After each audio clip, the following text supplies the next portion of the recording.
so about, I would say about 20 minutes it's been since I started taking things apart. This is what it looks like with no fan shroud. The fan shroud's over there, the alternator, and the air cooler. So I took the fan shroud off, and right back here, well, I got my hands full, so this part right here holds the oil tower that sits inside that fan shroud. And then the fan on the back of the alternator spins, and it's supposed to cool the oil that's in the tower.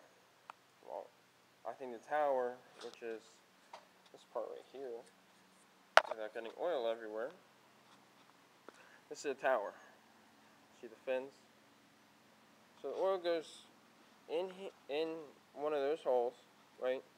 And it goes in, and then it goes up. It's just like a radiator. It goes up, and it filters. Well, not filters. It cools through these fins.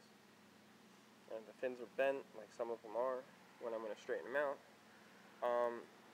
It cools the oil, and then shoots it back out the back of the motor. Well, I think one of these larger holes, not these smaller holes up top, but one of these larger holes, I got to blow some air through it and see if it's clogged with some sludge. Now, sludge is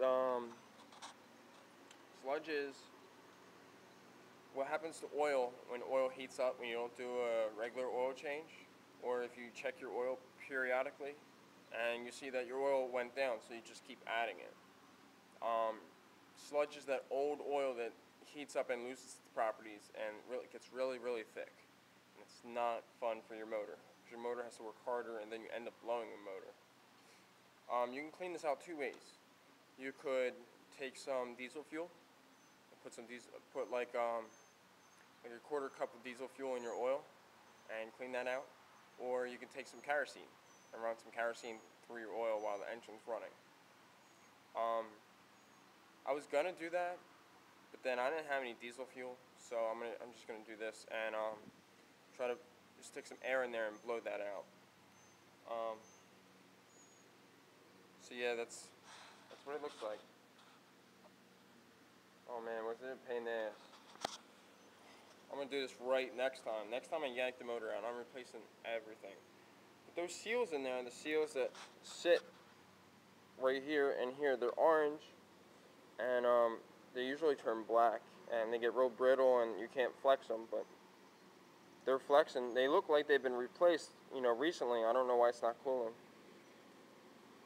So, we'll see what happens. All right, to the next one.